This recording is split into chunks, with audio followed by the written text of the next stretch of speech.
Well, I'm still not even 100% convinced he did it because Alex Murdaugh was also going to trial because he stole like millions of dollars from his clients. Oh, really? Yeah. I didn't know that. Like he was going to prison for the rest of his life, either for murder or for fraud. Like either way, he was going to prison for the rest of his life. Oh, shit. So he started to admit these things, and on the murder trial, he was like, yes, I stole money from all these clients.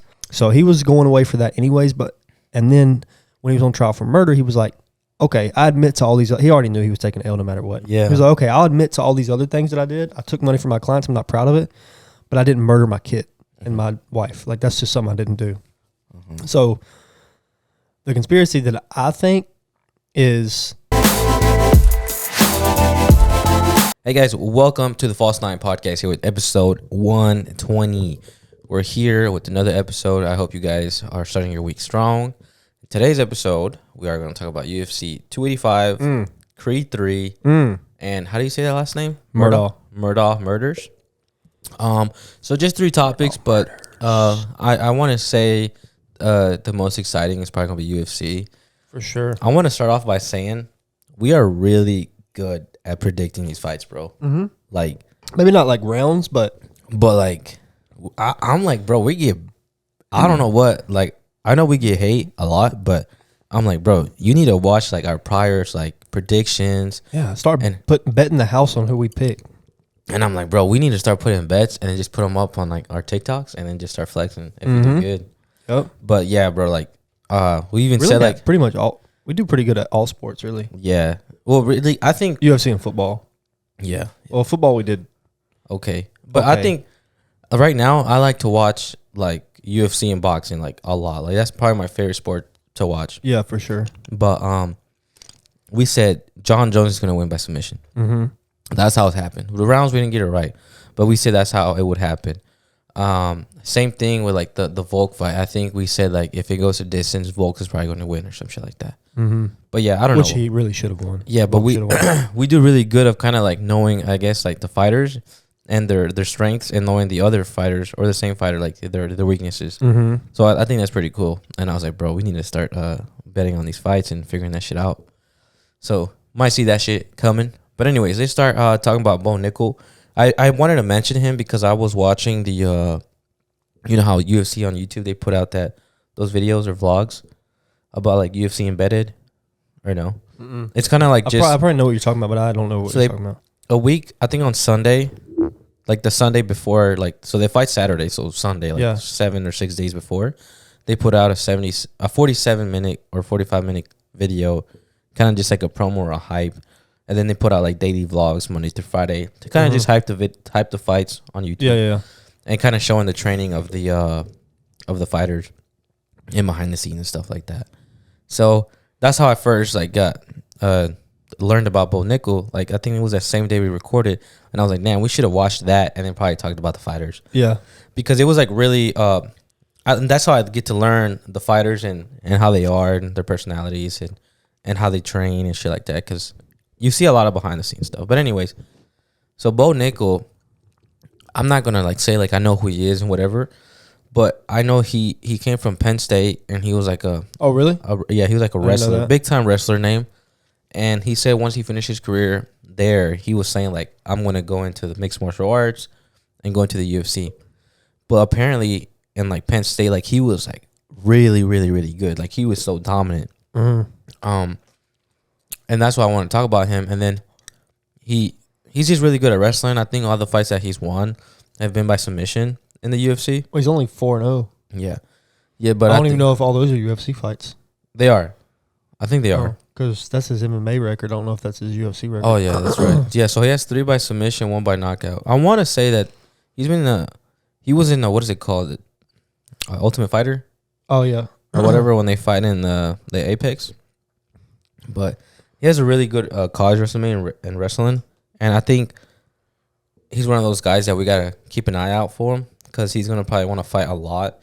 And he thinks he's going to be the pound for pound one day by the end of his career. Yeah. I mean, I didn't watch that fight. I watched I missed the fight too, but I watched a recap of it. But I was like, I really didn't know who he was, but I saw a lot of talk about him. And I was like, who is this guy? And then I saw that he manhandled Duty Face, and I was like, okay, I'll pay attention to him next time.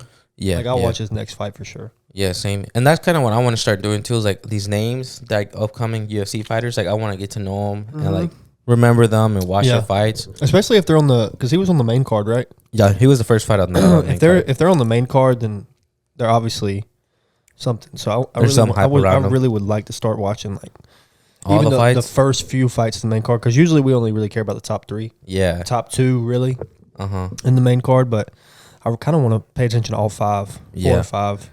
Yeah, so I think yesterday I started watching like the second fight, and I mean me and my girl were just eating and talking, not really paying attention, but kind of just saying, like, oh shit, someone got knocked out or whatever. But yeah, so keep an eye out for Bo Nickal. I think he's gonna be, if he maybe he has the same mindset that he had in college or university, I think he's gonna be really good. And he's a welterweight, bro. So yeah, that's a really exciting fucking weight class. You got Usman in that bitch. You got Leon Edwards, Colby Covington, Jorge Masvidal, Chimaev, if he stays Hamzat, yeah. So that's an exciting division. Hard. I think that's the hardest division. But I want to say it's welterweight, but anyways, I do want to talk about probably the biggest upset since Nunes. Oh yeah, I guess for women's, yes, it's Nunes. That's the same odds. Oh, it sure is, right? Yeah, it was plus the plus 600. What's her name was plus 600? Yeah, Anya. But yeah, bro. And it's funny because Andrew Schultz was talking about how Valentina Shevchenko, he was saying like she's not all that, like she's been champ for 5 years. Yeah, she's been champ for a while, and I was like, she's 18. Yeah, I was like, she's really good, but she's definitely like careful, and I think that's understandable from a champion. But what I really, really, really liked about Alex Grasso, like she was not scared, bro. In the first round, like she pieced up Valentina like a few times and caught her, and I was like, oh shit, that's crazy. She did get saved by the bell that one round though. Who, Alex? Yeah. She was gonna probably get subbed. She was about to get subbed. Yeah. And but the fight was kind of like back and forth. It was a really good fight, and then I think it was the third or fourth round that she got the submission. She got saved by the bell in the third. So it's probably the fourth. The fourth round is when she won. I'm pretty sure. Let's see. I don't want to be wrong. I think it was a round 4 sub. But I think you're right. But anyways, I think it's earlier in that fight, Valentina, round 4, Valentina throws the same like turning back kick or whatever, and I guess just kept an eye out for it or whatever. Yeah. Next thing you know, she does it again, and then as soon as she just climbs on her back, bro, spider monkey, bro. And I was like, yo, what? And like just jumps on her, and I was like, that was crazy. And then as soon as like they fell, and I was like, okay, depending how she falls on her, like it's over. Yeah. And she like fell and like just caught her with more grip, and I was like, oh, that's it. I was surprised because the Grasso girl really didn't seem like much of a wrestler or anything at all. Because what's her name took her down like 4 times? It was a few times, yeah. And I was like, oh, if this like she's just. But in that same round, she Valentina threw 2 shots like to take her down, and she missed. Like Alex defended those. And that's when I was like, okay, like Alex is trying. She made adjustments. Here we go. So, but yeah, bro, as soon as she jumped on her and they fell on the floor, I was like, that's it. Like, that's it. And then, bro, and Valentina, she's so white and pale. Yeah. And you just see her face, bro. Bro, did you see? Yeah, it showed. I saw a picture of it like today. It was like a meme. It was like, you can tell how much pressure was on her, that choke, because like the top half of her face was red. And then where the arm was like completely white. Yeah. I was like, damn. No blood going to her fucking head. Yeah, at all. I was like, damn. And I was like, damn, bro, she had that shit on lock. And she didn't even have, it had her like right here, bro. It wasn't even it was on her, like it wasn't under her chin. It was on her. Break her jaw or her mouth or whatever. Yeah, her like lips was probably like, oh, they have mouth guards. So that makes sense. Yeah, but still, bro. I'm sure it still really hurts, though. Yeah, like squeeze somebody with all, it hurts. Yeah, especially, championship, you're going to squeeze with all you got. So, really, really proud. And like, she's from Guadalajara, Jalisco, same place where Canelo's from, same place where my dad's from. So where? What's it called? Guadalajara, Jalisco. That's where Canelo's gonna fight, and I told you to go. What? Guadalajara. Guadalajara. Yeah, Guadalajara, Jalisco. Say that. Guadalajara, Jalisco. Guadalajara, Jalisco. Bitch, hell no. But that's where I do want to go. Yeah, that's where Canelo's fighting, bro. But anyways, damn, bro, my eyes are all getting on water and shit again. Dude, are you about to cry? It's okay. No, it's because these Mexicans are winning, bro. I know, bro. Mexican, bro. It's crazy. No, ain't no white people winning. Bo. But I do want to mention we got Brandon Moreno, champion, undisputed. Yair Rodriguez, interim champion. He's gonna fight Volk next. We got Alex Grasso, undisputed champion. Are there any white champs? You can call Volk white, but really he's not white. He's Australian. Australian, yeah. I guess you can call him white. You know, we're talking about like he's white. Yeah, like skin, but he's probably the only one. I'm trying to think who, because it's Aljamain, and then there's Volk, and then there's Leon Edwards, Islam Makhachev, yeah, and then Jon Jones, and then who's light heavyweight? Who beat Teixeira? Who beat what's his name? He's American. He's a black guy. Oh, I forgot his name. But yeah, okay. Okay. We got one American in there. But, cool, good. But we got 3 Mexican, bro. That's I don't think that's ever been done. Probably not. Brandon Moreno Brandon Moreno was the first like real Mexican to be undisputed. Because Cain Velasquez, I think he was born in America, but he had like Mexican roots. Yeah. But Brandon Moreno was the first one, and now we got 3. So I think that's pretty cool. And it's nice to see because Mexicans are known. They're pretty known and pretty popular in the boxing community. You know, there's Mexican style fighting. So, and you know, we have a lot of Mexican great boxers. And I was like, man, it's cool if now we'll get to see like a few UFC like, you know, legends. You know, hopefully Brandon Moreno goes and dominates, and same thing with Alex Grasso. And I mean, we'll see. Pereira. Oh, Pereira, yeah, Brazilian. Yeah. Oh, he's Brazilian. Yeah. Okay, I thought he was Mexican. No, bitch, he looks Mexican. He does look Mexican. And his name sounds Mexican, but no, he's Brazilian. So, that's pretty cool. Sorry, dude. But let's talk about the GOAT. The GOAT. I mean, dude. That was like. I just want to start off by saying Ciryl Gane is all hype to me now. I think he's a really good fighter. I didn't think he was that great to begin with. Because, yeah.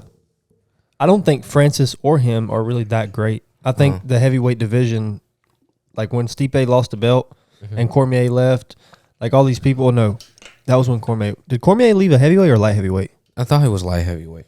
Because I know him and Stipe fought. Oh, and then he might have did both. Yeah, I think he did both because at one point he's won belts in both divisions. Oh, okay, he probably. But Stipe, I think, is the greatest heavyweight of all time, which most people think that. But ever since he left, like he hasn't fought. He got beat. Francis and Ciryl have kind of been the top 2, and then you got Tui. What the fuck? But you got this other Russian guy coming up. It's hard to say his name, but I saw him fight in Dallas. Oh, I'd have to. And he fought. It was It was him and somebody that fought, bro, and it was a draw. I don't know if you remember that. I'm trying to see. It was at UFC 283, I think. Let's see, UFC 2. But anyway, let's talk about the fight itself. Yeah, Ciryl Gane is. I think he is much like Francis Ngannou. They have heavy hands, but that's about it. I mean, obviously they can fight, but they're standing up fighter. They're strikers. They're offensive fighters. They're not obviously not wrestlers because Francis Ngannou out wrestled Ciryl Gane, and Jon Jones even said that in one of the press conferences. He was like, I knew Ciryl was not that great when I saw Francis take control of him on the ground, and Francis isn't even known to be a wrestler. So I knew this fight was going to be quick. I didn't think it was going to be that quick because I told Dalton, I was like, hey, this ain't going to last long. As soon as it started, I was like, this ain't going to last long. I in my head, I was like, I see Ciryl Gane defending the takedowns. I thought, bro. I was like, Jon Jones, like he's a little chubby. He got some dad. He got like a dad bod on him. So strong though. He is so strong. I bet he's really strong now. Yeah. But I was like, he's probably, it's probably going to take him a while to get in there and get comfortable. I was like, maybe 3 rounds. And I knew that Jon Jones was going to have the advantage on the ground. I was like, the longer it's on stand up game, I think Ciryl has the advantage. But he's a really good kickboxer. Yeah. Ciryl Gane. And bro, hey, as soon as the first takedown, just fucking takes him down. Then chokes him out, and the way he choked him out was actually pretty impressive. Like the way he got his forearm in there. Yeah, like he was in there, bro, and I was like, oh, dude, because it looked like Ciryl Gane just bitched out. He was just like, fuck this. Yeah. But then you see the replay, and you can see like his forearm was like in here, bro. And then, yeah, I mean, and like pull a squeeze. Probably and felt like his neck was about to snap. Yeah, I was like, fuck that. And then I was just like, damn, Jon Jones is just that fuck. That good. And he looked like. I mean, we didn't really get a chance to see how in shape he is or how good he really looks because he just made such light work of Ciryl Gane, and that's really scary because Stipe is the best heavyweight, I think, especially since Ngannou left, and Stipe couldn't get past Francis. Yeah, Francis beat Ciryl Gane barely, but I think Jon Jones is going to make a fool out of Stipe because Stipe's he looks old. It looks like he's kind of done. He just seems done, but he's excited for it. I think it has to be hard for him to actually believe that he can beat Jon Jones. Yeah, like I feel like, and that's the first part. I think Jon Jones just beats Stipe, and then he should just go back to light heavyweight. To be honest, yeah, because there's nothing in there's no competition in heavyweight. It's Ciryl Gane, Stipe. Francis is obviously never coming back. Dana White said that's it though. And even if Francis did come back, bro, like I don't see. The only thing is that I see Jon Jones struggling to get him down, maybe, but it's just like I don't know how it feels to get shot by Jon Jones, like to get taken on the ground. Yeah. But I was like, if he's that strong, I was like, even Francis has no chance. Yeah, Francis is just. Like we said, he's just a one trick. He's just a lot of muscle and like has heavy hands. You call him a one trick pony, and I think that's pretty true that he has that one shot and that's it. That's what he did to Stipe. Mm-hmm. So and he almost lost to Ciryl Gane. Yeah, because they won 5 rounds. That was a close fight. So I don't know. I don't think Jon Jones has any competition in really any division. So I think he's so far ahead of everybody. He needs to beat Stipe. And I think he needs to go to light heavyweight and get that title back. Yeah, and I think that's where you have what's his name? He messed up his shoulder. It's hard to say his name. Man bun. Yeah. Fuck. Yeah, I don't know. I forgot his name. That's a bad Jocko Vakowitz or Jan. We'll just call him Jan. I don't know. No, it's not Blockowitz. But Jamal Hill is the light heavyweight champion right now, and I think that would be a good fight against Jon Jones, but I think Jon Jones wins. But that guy that got his shoulder messed up, I think that would be a good fight against Jon Jones. That would be. I think that's his only competition. And if Alex Pereira moves up to, actually, Alex Pereira would get worked by Jon Jones. It'd be such an easy fight for him. Yeah, it would. I think Izzy's gonna beat him. Yeah, I think so too. Alex Pereira is not a good wrestler, and Jon Jones would destroy that man. So, basically, he's the GOAT. Yeah, Jon Jones showed his dominance, and I mean. He's going to probably be dominant, and he's probably going to go down as the greatest of all time. He already has. And there's nobody that we can think of right now that can probably, like, give him any problems. Yeah. Because even if Francis fought him, like, I don't know if you saw Francis tweet out, like, some bullshit, like, congratulations from your heavyweight From the real heavyweight king? Yeah. I was like, Francis, get the fuck out of here. I was like, bro, Jon Jones, it would have went the same way. Yeah. Like, the exact same way. Because you and Ciryl Gane are the same style. Like, you should have at least dipped on the UFC after you fought Jon Jones, like just to show that you're that guy. Yeah, if you really wanted to leave, like go ahead and get your good payday, one more good payday, sign a 1-fight contract, fight Jon Jones, prove your point, and then leave. But I think low key he bitched out. I think he bitched out, bro. I think so too. He didn't want that.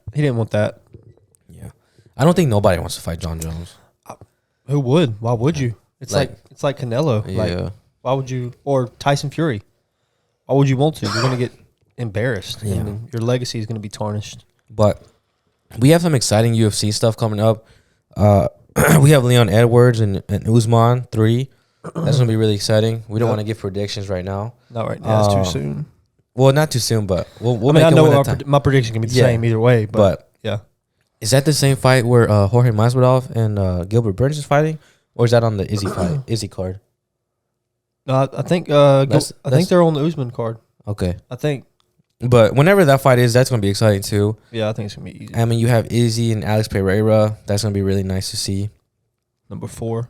Yeah. And then we got some boxing coming up. That's exciting. Well, we were just talking about before the podcast that we got some exciting UFC and boxing stuff coming up, the Gervonta Davis and Ryan Garcia fight. Yep. So a lot of the content, probably the next few weeks, is going to be a lot of combat sports. So it'll be cool. It'll be fun. Because it's not often that you get this many big names fighting Back to back. In a 2 or 3 month span. Like every week is like a good fight. Big fight. Yeah. So shout out to UFC and boxing. Yeah, shit. So let's talk about the movie Creed 3. Just came out. Yep. I liked the movie a lot. I thought it was a really good movie. The first two, to me, I was like, I thought there was a bug. Fly. That was tripping me out. The first two movies to me were a lot better. Mm-hmm. Were better. I wouldn't say a lot better. Yeah, they were better. They were better than the third one. And I get them mixed up. Like, I know the first one was... Rocky was in it, right? Rocky was in both of them. Oh, okay. Both of 1 and 2. The first one, was it with the son of the Russian dude? I want to say so. And the second one was with the pretty boy? Yeah, see, I don't remember, bro. I get them mixed up. Yeah. Like, I need to go back and watch them because the storylines kind of run together for me. Mm-hmm. But yeah, anyways, the third one, it was good. It was not as good as I thought it was going to be. Yeah, but it's kind of hard to, be as good, if not better than those first two. Because those first two movies were really good, bro. Yeah, but the reviews said that this was the best one. That's tough. I mean, it did have a really good storyline. Yeah. Like, the story was good. I just felt like it was... Yeah, I feel like it was too quick. Yeah, it should have been a longer movie or not so much time spent on certain parts. Mm-hmm. Like, where the story could have been... Yeah, like you said, everything just... And there's going to be a little bit spoilers. Just want to say that real quick. Yeah, spoiler alert.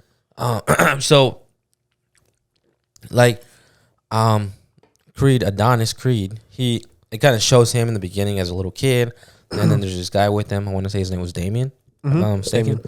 And, like, coming up, and I guess that was him in his childhood or whatever. And then it just kind of, I just remember, like, it kind of forwards to this guy Damien showing up to the gym and was like, "Hey, bro, you remember me?" Whatever type shit. Yeah. Yeah, just to kind of, like, add some context. Damien and Adonis, when they were kids, were both boxers. Mm-hmm. But Damien was the boxer. Gotcha. And Adonis was like his guy that...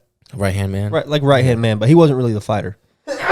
Damien was the fighter. So then, long story short, Damien goes to prison for some shit that they got into. Yeah. And then he gets out of prison, goes and finds Adonis at Adonis's the gym he goes to.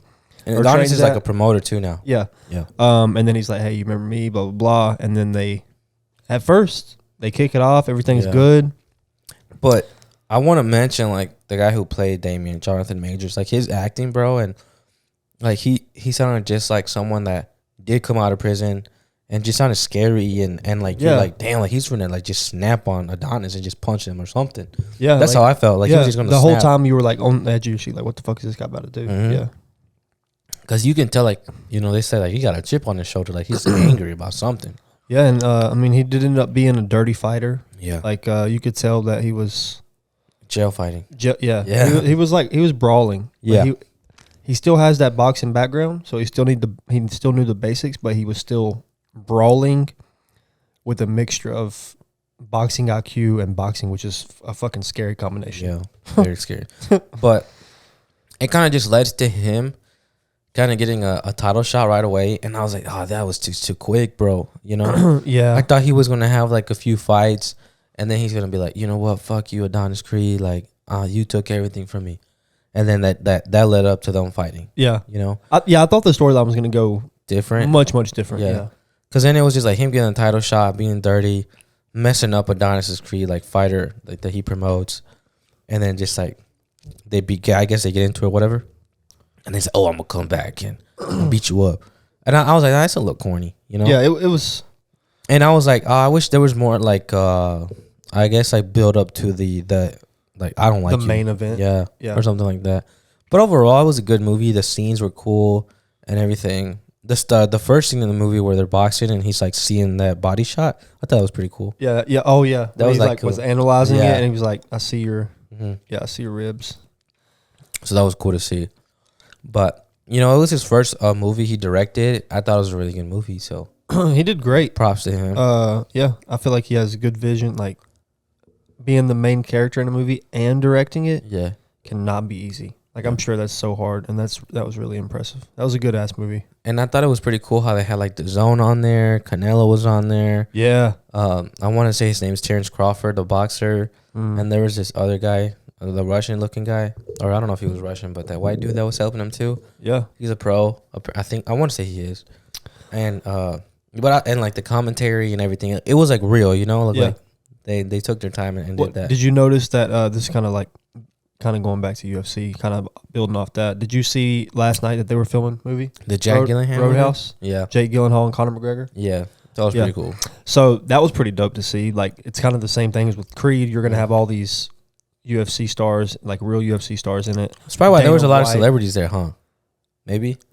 You think they'll like put like Tom Brady or they just showed up? I think they would have been there either way. Okay. But yeah, they filmed the movie, and it actually got to show you that they actually like separate times to film these parts of these movies. Because I've always wondered, like, how do they do it when they're doing these boxing movies or something? Like, do they just hire a bunch of people to fill up a stadium and then just shoot these shots? But now I realize they go to certain events. The UFC one, the weigh-in on Friday, they put in like this poster they cover. Like, you know, where it says like UFC 285, they put their own and say UFC 222 with the names. It looked legit as fuck. Yeah, it was pretty badass, bro. And then, you know, you kind of see the weigh-in and Conor in the movie. I think Conor's like the promoter, or he looks like he's like a promoter in the movie, or like he's playing like a Dana White in the movie. Yeah, I've never seen the original Roadhouse, but I don't know what Conor's really place in that is. And then in the actual movie, like, I guess in the fight scene, so they said that after the prelims, they had like a 30-minute break, and that's when they were doing the movie part. Yeah, which that's pretty dope, bro. Imagine being in the audience. Yeah, like you would want to like roar and like you get real reactions, and you can probably add to that and everything. But I was like, that's pretty cool, man. Like how they made that movie, and when you watch the movie, it's gonna look fucking real. Yeah, I mean, too bad that most of the people know whenever that part shows, you know what's gonna happen. But yeah, whatever. I can't wait to see. I'm actually excited to see the movie more now just because of that. Because I guess kind of like it looks legit. So, and that's kind of what Creed, it looks like they did the same thing. Yeah. And I was like, I kind of like that. I like how that was inputted into there, and it made the movie just a lot more like realistic. Like you're watching, or you hear real commentary, you see real promotions, you see real boxers and stuff like that. So that was pretty cool. Yeah. So, but I think I already said that. It's like Jonathan Majors, great villain. He was great in Kane in Ant-Man. As Kane, yeah. And then in this movie, he was like a great, just evil, or the bad guy. Yeah. So he has that. He's definitely that dude's these two swole movies as are gonna, fuck. Yeah, dude. these two movies are gonna take him like to a whole nother level, bro. Yeah. So now I think he has just a great future ahead of him. You know, especially in the MCU. He's like the main villain. So yeah. I guess good for him, you know, really, really good for him, and hopefully he kills it as the bad guy. He will. Hopefully he don't kill like Spider-Man though. I read that somewhere. But he kills like Spider-Man and Thor. Oh yeah, in different timelines though. No, like in this one. Oh, for real? Yeah, I gotta see if I can find it and show you. But it's like Kane, he's chilling in the chair like this. And like you see Spider-Man's mask, there's blood, you see Thor's hammer, Captain America's shield. So I don't know, it was kind of weird. We'll kind of get to I guess it's kind of like a trending thing that happened this past week. Bless you. Bless you. Thank you. The Murdaugh murders. Murdaugh murders. And I've been hearing about this here and there a little bit, but this past week, what's his name? Alex or Alec? Alex. It always sounds like they're saying Alec, but it's I think it's. I'm pretty sure it's Alex. No, I think it's Alec. Murdaugh. Oh, you think it's Alec? Yeah, because I was reading captions, and I want to say, I think it's Alex. Let's see, but it could be Alec, because it sounds like they're saying Alec. Alec, yeah, it's Alec. It's Alec with a C. No, it's Alex. It is Alex. It's Alex. Okay, it's Alex. So it's Alexander Murdaugh. Anyways, he got convicted this past week, and that's when I I've been seeing the trial and been hearing about it, but I never really understood what was going on till like literally today. I started watching it, and I guess I'll just let you take off from here, like from the beginning to the end. Yeah, so it kind of or give background, whatever you need to do. Yeah, so I didn't know. I saw the Netflix special come out. Okay, when did that come out? I think it was a couple weeks ago when the first time I saw it. So anytime a Netflix, anything that has to do with murders or crime, like any kind of murders or true stories or true crime stories, I always watch it, no matter what, on Netflix. See, I can't get into those, bro. Yeah, because that's just what I like. Yeah. I don't, it's just one of my things. So I saw it on Netflix, but I thought it was one of these true crime things like that. It was like a thing of the past, like the trial was done, it was over. Because usually they don't make these Netflix specials until after everybody's been convicted.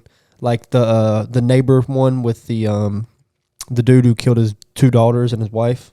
See, yeah, I haven't heard about that one either. Really? Yeah. Oh my gosh. My sister was asking me. She said, which one are you talking about?" And I was like, and she mentioned that one. I was like, "No, I don't know what the fuck that is." I forgot their names, but that was like even way darker than this one. But anyways, so I saw the special on Netflix. I started to watch it, but I was just like, nah, I'm not gonna watch it right now. Like, I'll just watch it later. Yeah. And then like 2 days later on my TikTok, I saw a clip of somebody talking about the trial. Oh. And I was like, hold on a minute. And you were like, is this the one? Yeah, I was like, there's no way. Like, I just saw this on Netflix. The trial's just now happening. Like, there's no way. But then I started, obviously I clicked on the video. I liked the video. And if you do that, then that's all TikTok's going to show you for however long. So over the next few days, that's all I saw is the trial, the defense, the prosecutors, the everything. So I was like, okay, I'm going to go watch this Netflix special now. So I watched it. Really long story short, so the Murdaugh family was a super powerful family at a town in South Carolina. I can't remember exactly what town, but they had a law background, like generations of lawyers, people in law. So they had they kind of did what they wanted. Yeah, that's kind of whatever they did, kind of got swept under the rug, blah, blah, blah. So the dad was a very powerful attorney. And he had 2 sons, Paul and Buster. I don't know Buster's real name. Buster's the older brother. He is the one who was following in the family's footsteps. Like, he's in law school. He's doing all these great things. Paul is the younger brother who is a partier, who kind of had like a drinking problem too, right? Huge drinking problem. Flaunts the money, but doesn't really want to do anything for himself. So the thing that kind of led into all this, or the way that the story goes, so Paul had this group of friends.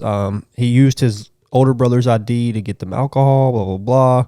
But he had a really big alcohol problem. He partied a lot. So how it all started is his dad had a boat.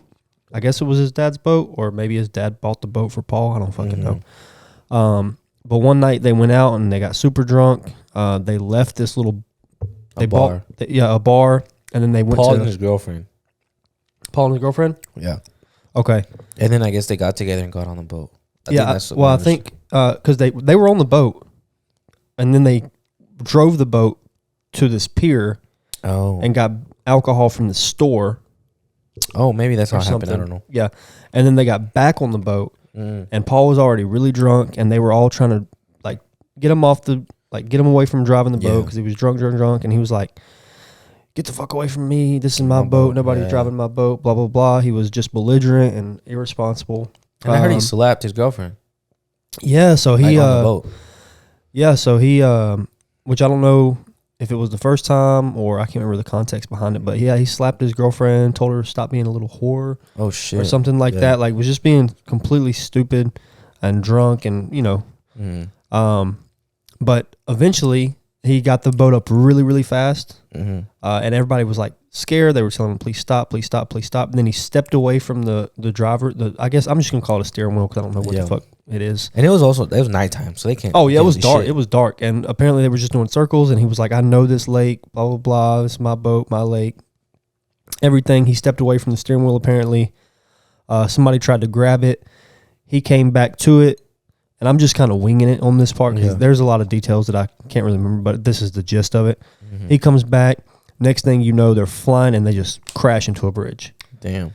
Everybody goes flying into the water, except for one of the guys. The guy to Paul's right, I think he got thrown forward, but not off the boat. I think he was just...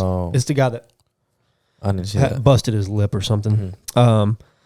but everybody else got thrown in the water, and everybody was drunk, bro. So I'm sure it's so hard to swim when you're drunk or whatever. Yeah. So then they came up. Everybody was accounted for except for Mallory, which is Paul's best friend's girlfriend. And I don't think they'd been together for too long. They were still in the honeymoon phase where they were like just obsessed with each other and in love and all these things. So the boyfriend, I wish I could remember his name, but I can't remember his name. He called the cops. He was like, send help. We're at the bridge at this lake. I can't find my girlfriend, blah, blah, blah. The cops get there. Nobody knows where Mallory's at still. So they get up and start questioning. Paul's friend is telling Paul, like, you're such a piece of shit. This is your fault. My girlfriend's missing because of you. You're over here smiling and joking about I thought that was creepy as fuck. Yeah, I was like, bro, like, why are you smiling and laughing? And like, it's funny. Yeah, I mean, this is like a 20-year-old kid, bro. Like, he probably didn't think that anything was that serious. Yeah. Or that it was going to be that serious. Like, there was going to be a dead person. So eventually, like a week passes. I do want to say real quick. I saw a part where on the radio they were like, "This is Alex's kid," and they were like, "Good luck." Oh, like Paul is Alex's kid. Like, good luck. Like, cause he was like, was he the one driving the boat? They're like, yeah, they're saying that he was driving the boat, and they're like, good luck, that's Alex's kid. Yeah, but then so everybody went to the hospital, obviously after the boat wreck, to get checked out and everything, and Alex and his dad, I forgot the dad's name, but basically Paul's dad and Paul's grandfather went to the hospital, and they were like talking to the cops, talking to all the kids, and they told the kid that got thrown into the boat with the gash on his thing, he was like, don't say anything. You were driving the boat. Don't say anything. I got you. Yeah. Like, they were basically trying to feed this kid that he was the one driving the boat, that Paul wasn't the one driving. So they were both basically trying to manipulate the story into saying that Paul wasn't the one driving the boat. Which is, I mean, any powerful family, you know, you don't want any kind of blip on your resume. But they said Paul was disgustingly drunk. Damn. I forgot what his BAC was, blood alcohol content level was, but yeah, he was just in bad shape. But eventually it all came out that Paul was the one driving the boat. He did end up getting charged with like drunk driving a boat or something. Drunk driving a boat that led to something like some kind of somebody dying or something. I forgot what the charge was, but he was getting charged with that. And it probably wasn't going to go good for him. So, but you got to think, all these parents of the Murdaugh family, they're probably tired of this shit. They're like, bro, this family gets off with everything. Yeah. Nothing's probably going to happen to him. He's going to get a slap on the wrist. The best friend just lost the love of his life. Yeah. So the story goes that obviously Paul and Angie Murdaugh, I forgot her name. The wife, Paul and his mom got murdered. They were at the house, and it's some ranch, right?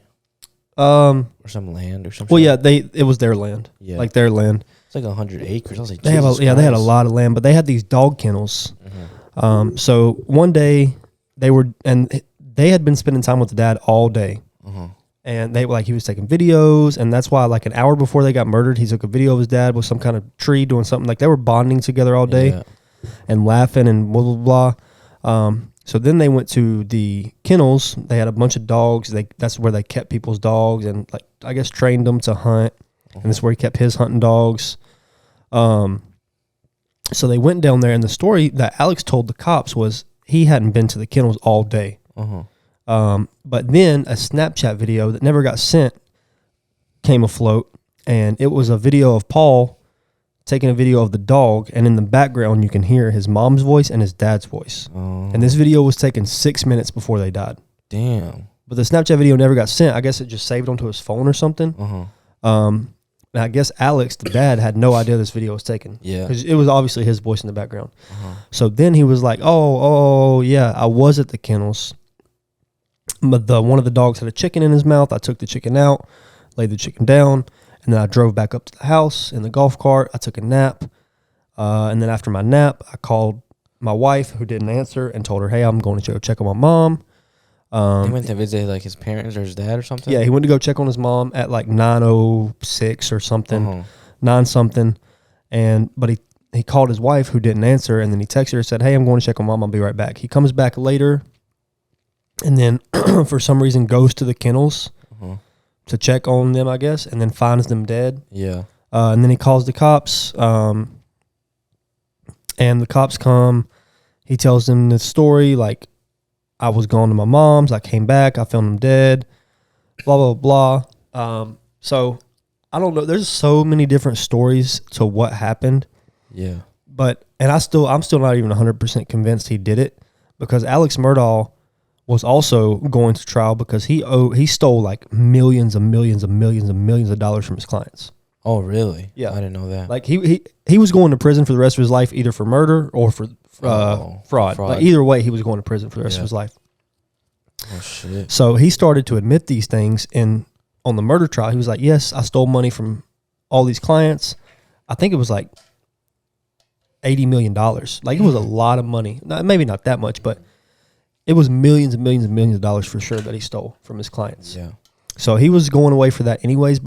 And then when he was on trial for murder, he was like, "Okay, I admit to all these." He already knew he was taking an L no matter what. Yeah. He was like, "Okay, I'll admit to all these other things that I did. I took money from my clients. I'm not proud of it, but I didn't murder my kid and my wife. Like, that's just something I didn't do."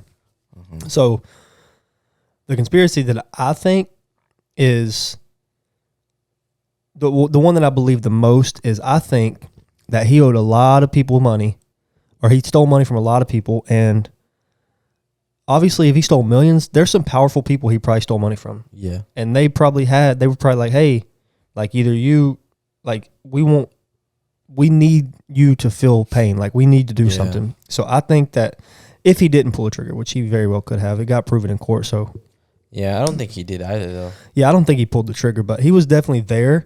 I think that somebody he stole money from killed his wife and his kid and made him watch. Damn. And I think that's what's happened, because he owed a lot of people money. He did a lot of people wrong. But there's another theory that's like, well, Paul killed this teenage girl in a boat because he thought he was untouchable. He got drunk. He did this shit. She ended up dying.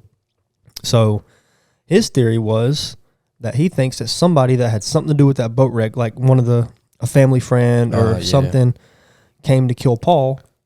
And Paul was the one they were targeting, and then the wife was just kind of she was there. She was just there. So it was just a loose end that had to be tied up, which is cool, I guess. I mean, that could work, but anybody who's coming to kill Paul and the wife, I feel like they would bring their own weapon. Yeah.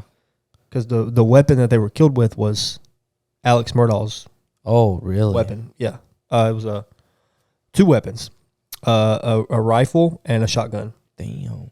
So they were killed with Alex's weapon. And then this is the one reason I think he could have done it, because in the 911 call that they played, so when they first start talking, when the 911 call first starts, he's talking to somebody in the background. He says, "Here."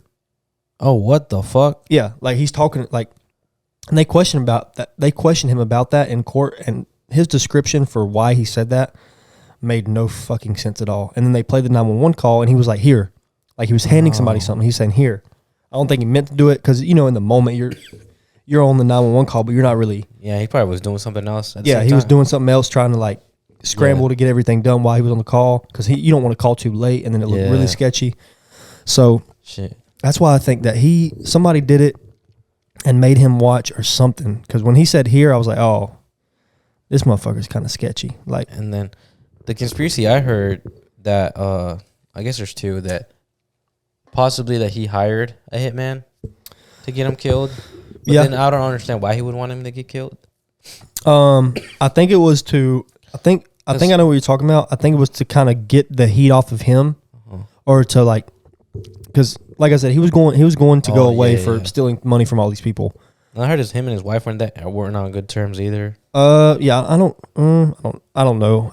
Probably not. I mean, but that's what I heard. I was curious if you heard anything about that. Yeah, I mean, I heard about him maybe hiring a hitman because he was just a sketchy dude, man. Yeah.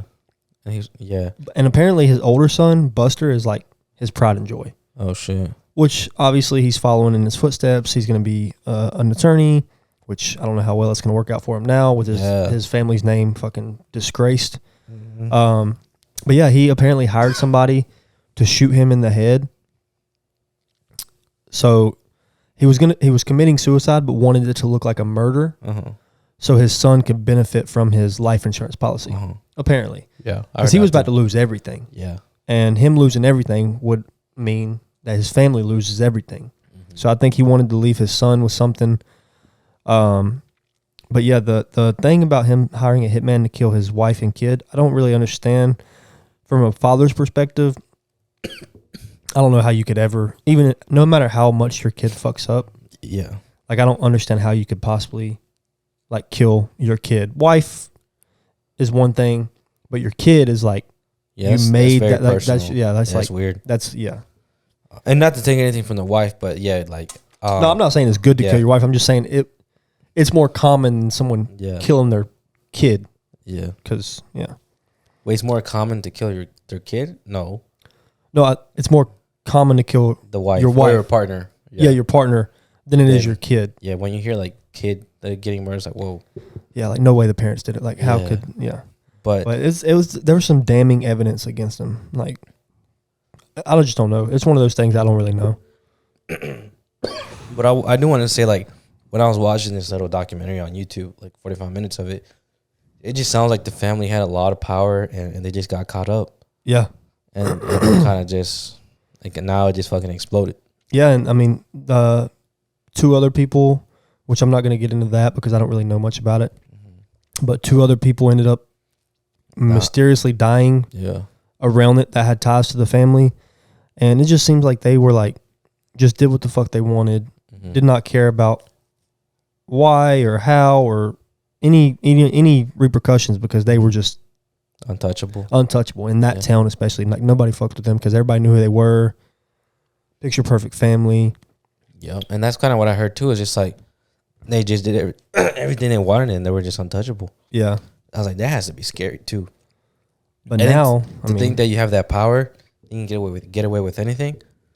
But what I didn't know is that guy owed a lot of people, that he stole from a lot of people. That's crazy. Yeah, like they, so I think how it came up is somebody was cleaning through some old files or old checks or something in his firm, and they found a check that was supposed to be written out to the firm that was written out to him. Oh, shit. They found that, and then basically proving he was getting money from these clients, like directly to his bank account, blah, blah, blah.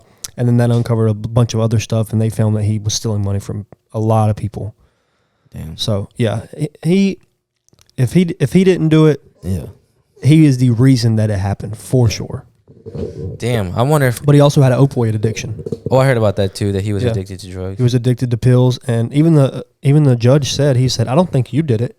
Yeah, I think whoever you were when you were on those opioids did it. Oh. Like you might not remember, or you might not have, in your sober mind. I don't think you'd do it, but you might have been high on these pills that you were addicted to, and that could have happened too. Yeah, like you just don't know. But I wonder what's the evidence that they had that convicted him of doing it? Because if he hired, or if someone else would have done it and he knew about it, isn't it like conspiracy to murder?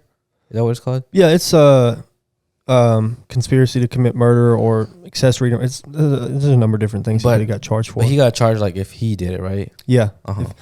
And one of the biggest things I think was he took like a blue raincoat to his mom's. There was video or something of him taking a blue raincoat or something to his mom's that same night.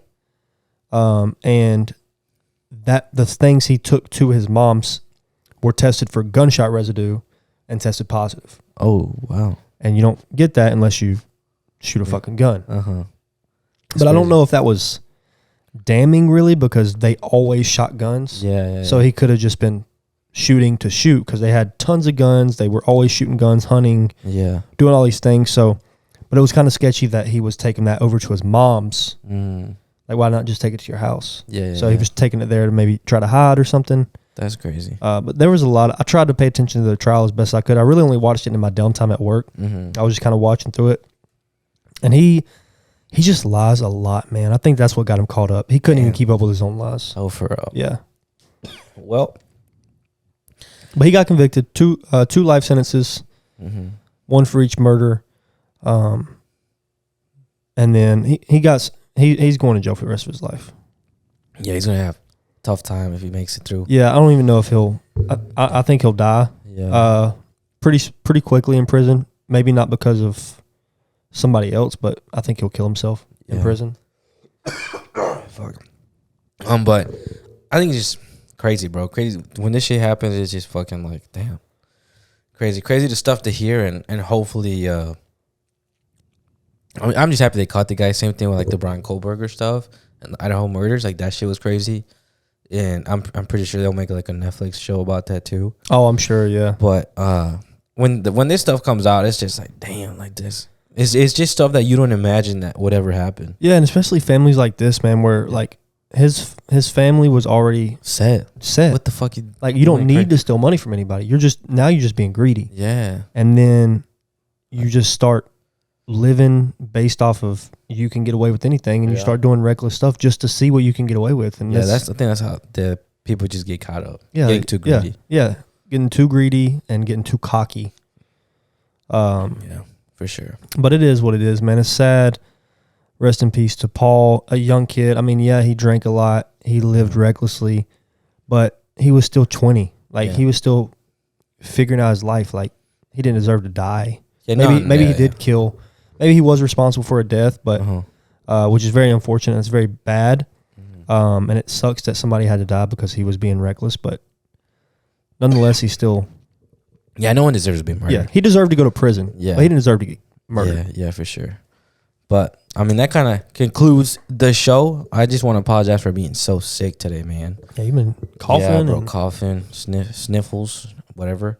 But next week we'll have a really good episode. We got to figure out what we're going to talk about because we won't have any content like UFC or anything to come out that's coming out, or any movies. Is there a movie coming out this week? Scream comes out this week. I'm going to watch that. Oh, does it? Yeah, I'm going to watch that with my girl. Oh, bro. Yeah, so Scream's out. So we'll probably talk about Scream. I have to because of the love of my life, Jenna Ortega. Oh, you think she's pretty? Or like she's? I think she's perfect, bro. Really? Ever since Wednesday, have you seen Wednesday? Mm-mm. Oh my gosh. No, I don't know. Yeah, she's beautiful. But yeah, we'll watch Scream. We'll talk about that and we'll see what else we can figure out. But guys, I just want to say thank you. Don't get sick. Don't run in the rain. Or if there's a tornado warning, stay at home. Yeah, we'll have more energy. Yeah. Definitely so next week's episode, come with it. I'll see you guys next week. Enjoy your week. Peace and love.